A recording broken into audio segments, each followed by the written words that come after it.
Okay, so the first question I got was tax bill for homeowners, explanation of the tax bill, and what are the benefits, where is it going? Mass Senior Action advocates for tax fairness as an organization. We are not anti-tax. Mass Senior Action understands the mayor does not determine the assessed value of the residential properties. Mass Senior Action Council's position is the assessment is the challenge for senior homeowners. Would your administration be interested in creating a working group to discuss senior homeowner tax across the Mass Senior Action Council chapter regions? Members are collaborating with local municipalities to tackle the growing tax burden faced by long-term residents on fixed incomes. While we recognize that municipalities primarily rely on residential taxes for their operating budgets, we aim to explore what other areas are implementing to alleviate the significant increases affecting older homeowners on fixed incomes.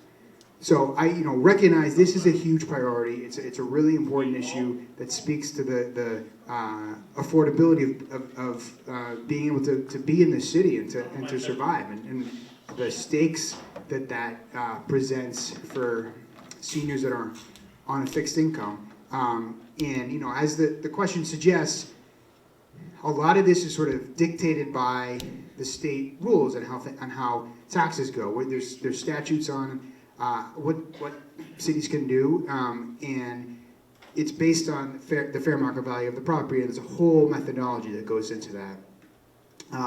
So you may recall that back in 2022, my first year as mayor, we increased senior tax exemptions in 22 to the max that they were allowed at that point under the statute. So we doubled one of the senior exemptions from $500 to $1,000. We increased the senior work-off program from $600 to $1,500, and we also lifted a cap on the number of participants, so that the participation in that has really gone up a lot. And then we also added a cost of living exemption, the cost of living adjustment to one of the exemptions, so it grows automatically over time, which has been helpful. There is a deferral for qualifying seniors that is income-based, the eligibility there, but for certain seniors who are on a limited income can defer property taxes. And then we also have a senior trash abatement for the trash fee, which is all to say that we try to do everything we can here to make this livable and work. And yes, I would absolutely be happy to discuss further and see, what part of the discussion will be pointing out where we're limited, and but trying to find potential options. I would suggest that maybe we start with bringing it to the Council on Aging and connecting some folks there with our assessing team, which is led by Chris Gaeta, who's terrific. I talked to him about this before, and he would be happy to facilitate that conversation, and we can kind of take it from there. But yes, happy to continue to work on that. Thank you.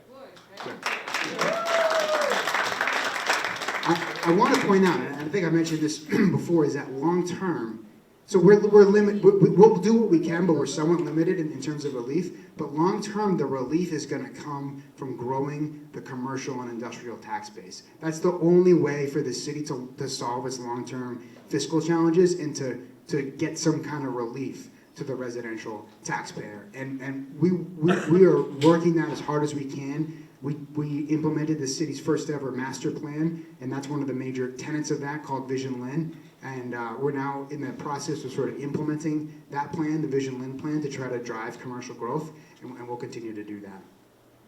All right. Next is, and I'm going to run through these. If you have reactions or thoughts, please feel free to chime in, and then we'll definitely save time at the end if you want to hold them. What is the plan to address homelessness and to alleviate the burden on shelters? And there was particular follow-ups there. The property across from my brother's table, what's happening on Andrew Street, the single units, and the Armory Veterans Housing Timeline. And then I wanted to add, I'm going to share a report on the former Union Hospital site, because that's an exciting project as well. So the property across my brother's table is I believe we're talking about the Hotel Osmond site. Yeah, yep. And that is a Lynn's Shelter Association project. We've put city money into that to support it. It's under construction. I mean, you guys can see the construction happening. It has taken some time, as you know, and as can happen. But it's a rehab of the shelter space, which desperately needs it. And also, it's going to result in like a courtyard sort of space within the property that's going to be a location for folks who are staying at the shelter to be able to go during the day, which is a real challenge right now. So we're really excited about that, and it's supposed to be done currently, the projected timeline, November of this year. So that's exciting.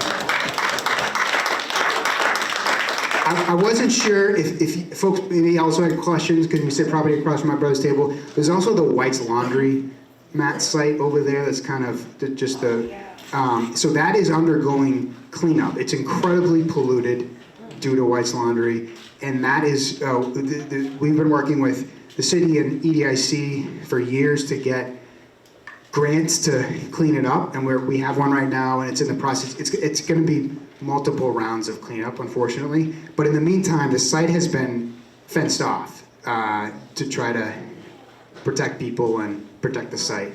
So that's what's happening there.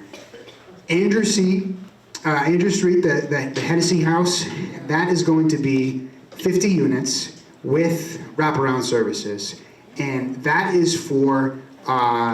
That's going to be deed restricted affordable housing. So the rent is going to be based on folks' income, and it's going to be, yep.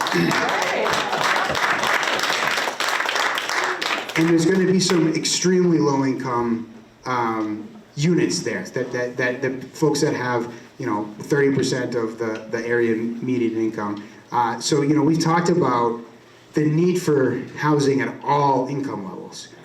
And that includes, from my perspective, it includes market rate, but it also includes affordable. And some of the affordable units that we're talking about are at higher income levels, because that's what how those projects are financed. But this is one, and when we say that there's also a need for the lowest income levels, this is where the kind of project that's at lowest income levels. And the city has put millions of dollars to try to advance this. And the good news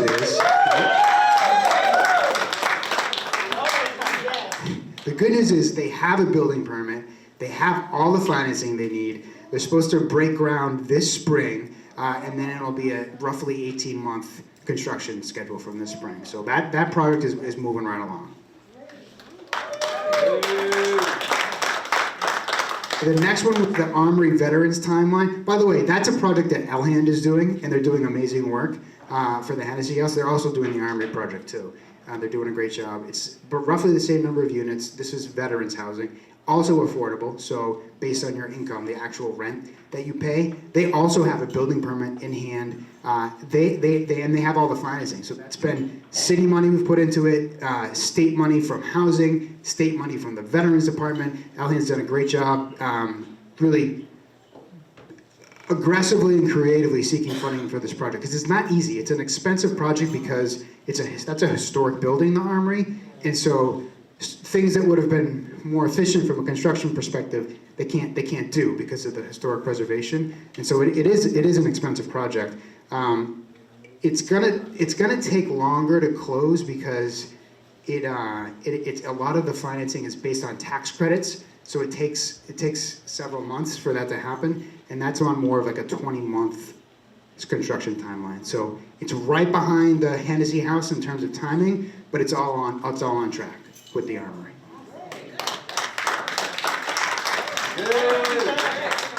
This wasn't on the list, but I think it's worth noting about the Solemn Meeting House on the former Union Hospital site. That is 150 units with wraparound services. It's going to be an awesome project. I can tell you that we're excited about it. This project is getting excitement statewide, honestly, because of this huge need for senior housing, the huge challenges we face in our healthcare system, and the potential that this project sort of offers to try to solve both those issues at the same time by doing senior housing the right way with the right kind of healthcare services tied in as part of the project. So that's 2 Life that's doing that, and they're supposed to break ground later this year.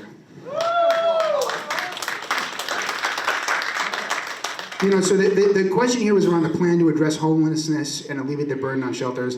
A lot of that is around these projects, right? Producing units to get folks homes. Like, that's the easiest way to solve homelessness is to get people in homes. But there's also a lot happening with respect to services to offer those members of the community addressing the underlying mental health, substance use type issues, and we'll continue to work on that, prioritize that, and that's a collaboration with a lot of our partners, within the city, with the police department and public health department, the fire department, and others, as well as our external partners like the Shelter Association and My Brother's Table and lots more. So that's what we're working on there. The next question was around youth concerns. The first one was gangs in the city, specifically in the schools. Is there a plan to address the gangs in the schools, including the recruiting, etc.?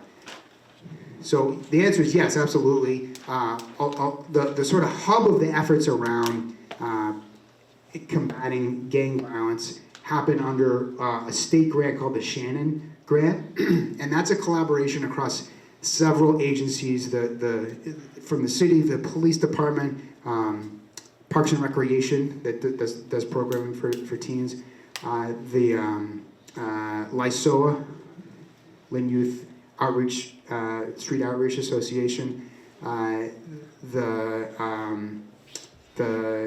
Life Scene, which is the host agency for the grant that does a lot of the social work support for young people that are in that program, and Catholic Charities as well. So the Shannon Grant is like one of the main existing efforts that's sort of formally. We actually were able to expand the Shannon Grant this year, adding another partner to provide mental health services in the JRI, Justice Resource Institute, as well as Elhand is becoming a partner, and there's going to be services targeted specifically at Kerwin Circle and some of the young people in that development, so that's going to be great. One main prong of the strategy to combat gang violence is to make sure that we're uplifting our young people. And last summer, we made a commitment to give every youth in the city who wanted a job a summer job. And we did it. And just by making that commitment last spring, we doubled the number of young people that said they wanted a job. And I think that shows us that when the city says we're there for you, people come out and say, okay, we're here too, right? And as a result, we tripled the size of that summer job program. Nice. Awesome. I'm thrilled about that. That's not easy to do. We're gonna hopefully be able to do that this year, but there's not a reliable funding source to continue doing that. So we'll have to continue to work on that. I think it's really important. And what I thought was really special about how that unfolded is that, people had lots of different experiences. They worked for nonprofits, they worked for businesses, a lot of them worked for city departments. Someone worked in my office, who was terrific, he was great. And so they have a wide range of experiences, but we wanted to give some kind of uniformity to the group, like a cohesive set of learning. So we did a couple sessions. We brought all the young people in, 500 young people, to the Lynn Auditorium. And they got a kind of curriculum. They did financial literacy. Yeah, that's important. They did civics, Yeah. job prep, resume, and then also diversity, equity, and inclusion. So that was great. We want to do that again this summer. There's lots of great work happening in the school department as well on this issue. One of which is all the effort that's happening in the school to help students with needs outside the classroom. So we're just as committed as we always have been to getting students the academic skills they need inside the classroom, but also have grown our capabilities to help students with those needs outside the classroom, because ultimately that's going to help them in the classroom and make them better learners. So we've added dozens and dozens of clinicians, social workers, therapists, and really created a whole model around getting those good students the supports that they need. And then LPS has also made some changes to step up security measures as well. And we implemented a policy last year around protective sweeps that we had a lot of conversations about, because we want to make sure that we're not targeting folks or violating anyone's civil liberties, but at the same time, safety is always the #1 priority. And so these protective sweeps, they're universal. So it's not picking any one individual. It's just saying we're going to go through all the lockers and make sure that there's no weapons. We have a great partnership with ROCA, which is another organization focused on helping us prevent violence, and the program I'm specifically thinking about right now is a workforce development partnership with our DPW. So we're hiring folks that are kind of re-entering the workforce or have had some issues. Exactly. And they help. They're a big help for us keeping the city clean. They do amazing work. You probably have seen them out there. Yeah. And then it's also a job prep program, and a lot of those young people have gone on to get full-time employment elsewhere as a result of that programming. So that's going really well. And the last thing I'll mention there on working with youth is around trying to increase mentoring opportunities. So last year we hosted the city's first annual, we called it the Mentorship Spotlight event. And we invited all the nonprofits and different organizations to have some kind of mentoring programs to come to City Hall. And we invited all, the community, people who might be interested in being mentors, and invited them and tried to do some matchmaking and say, okay, who wants to give back, and if you want to do that, how can you do that? Here's the nonprofits that have these kinds of programs. So the next one, we're going to do that again this year. It'll be in February. Everyone's welcome to it.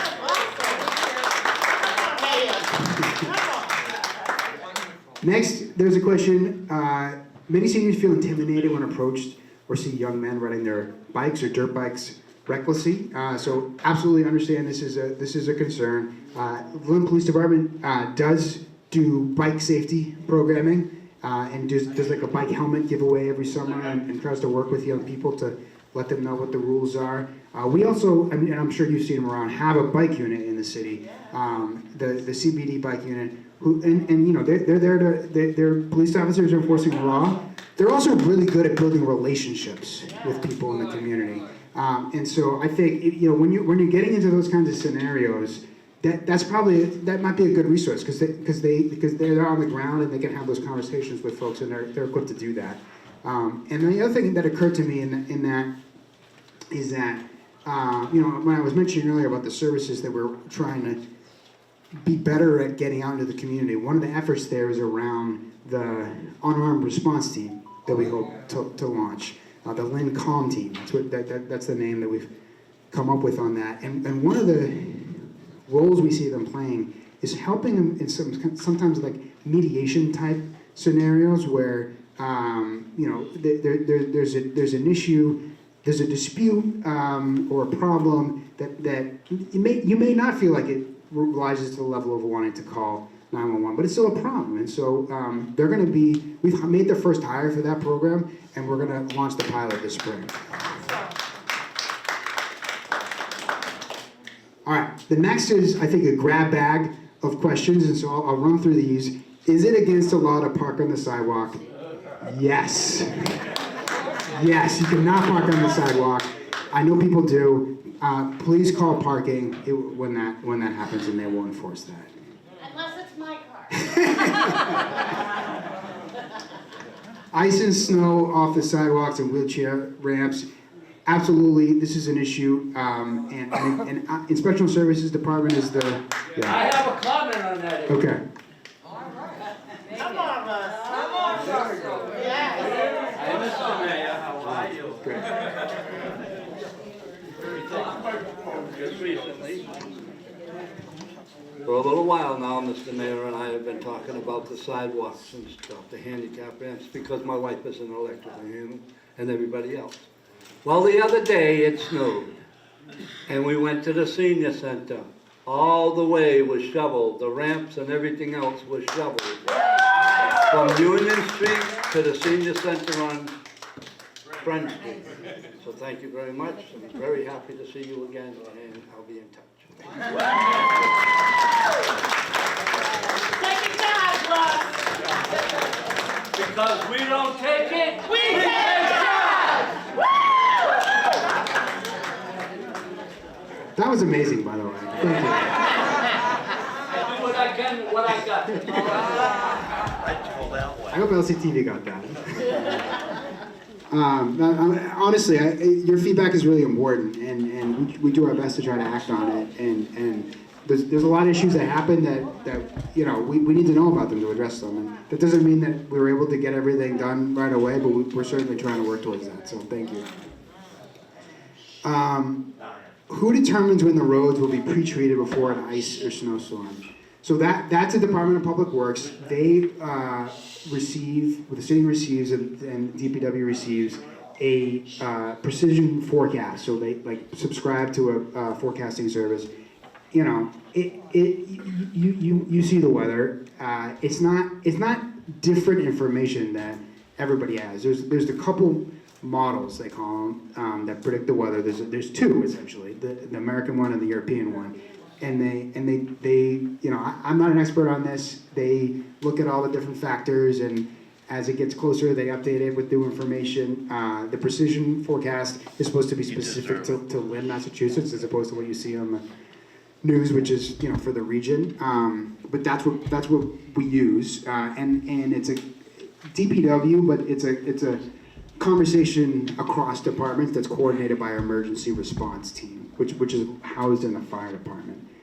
But usually, particularly for bigger events, it's DPW, emergency operations, fire department, police department, parking department clearly plays a big role, the schools, and really potentially any inspectional services, and any other departments that are potentially impacted. So that's how that works. You know that those forecasts are not 100% accurate, and we do the best we can the way we have. Yeah.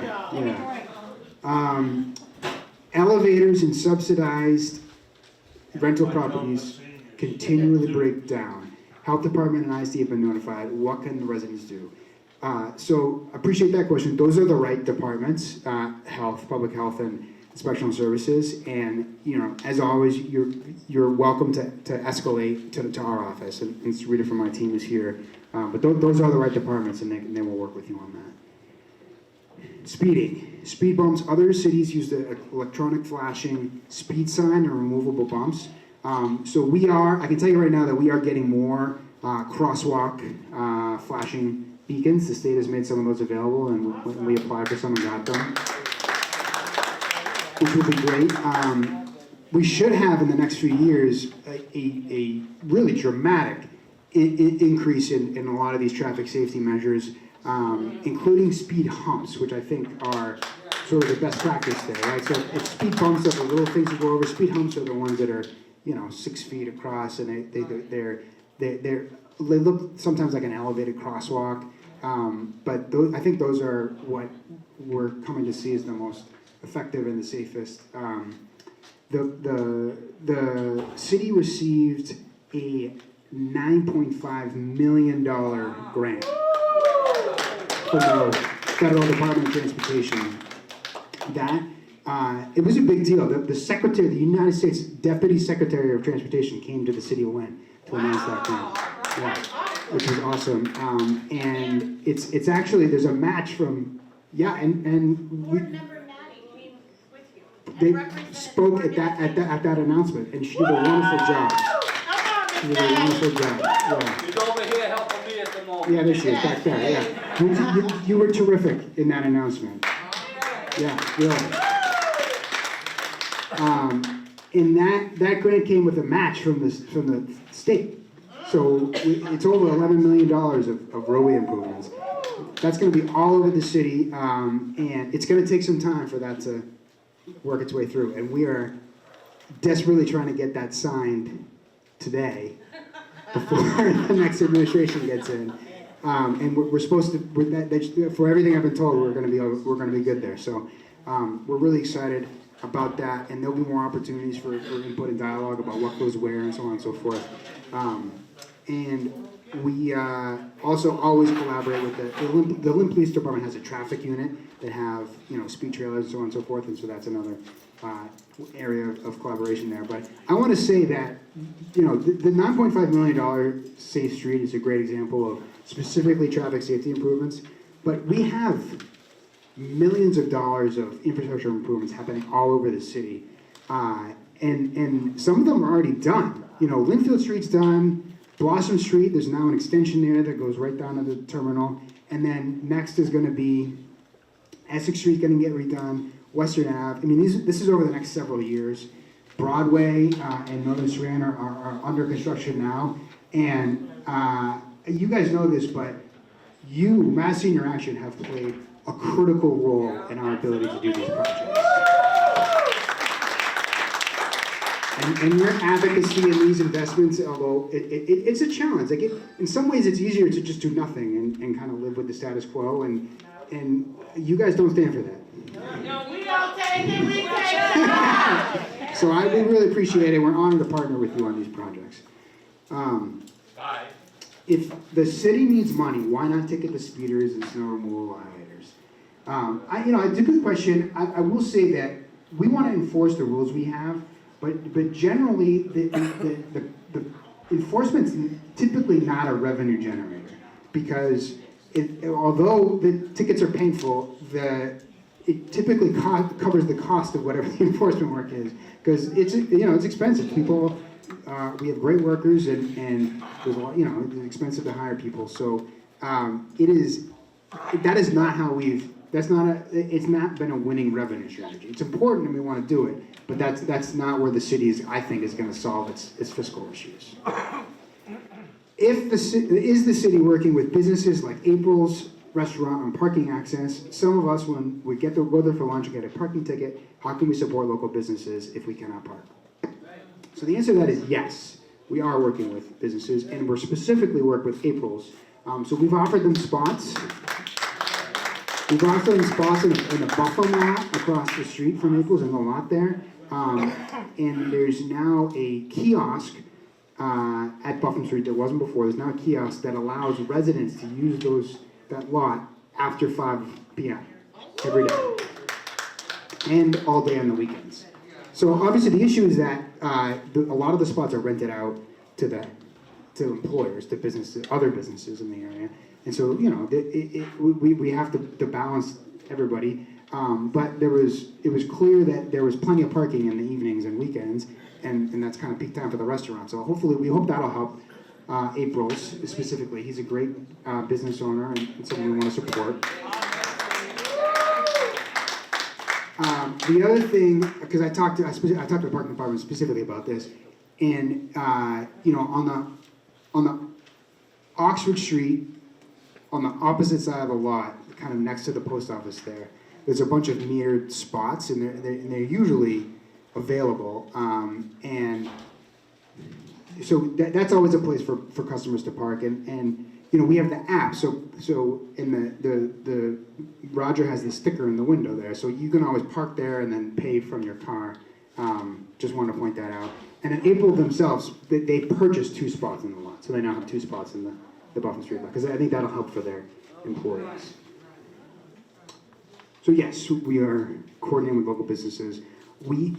So some of you are aware we did a parking study for the downtown over the last year, and the planning department, the parking department, and a consultant did a lot of great work on that. You might have seen the people walking around. I did. There were people from the consultant Invest going around counting individual spots. So we have all the inventory in the downtown at different times of day too. Weekday during the day, weekday during the evening, weekend day, weekend evening, and the parking department now is leading an effort to try to right size supply and demand. There's actually a fair amount of spaces in the downtown, but some of the pricing and time limits don't make sense based on when people want to park and how long they want to park for. So we're working on fixing that. She's already started to do that, but I think we have a strategy there that I think will help us solve some of those parking issues. So those were the questions I got.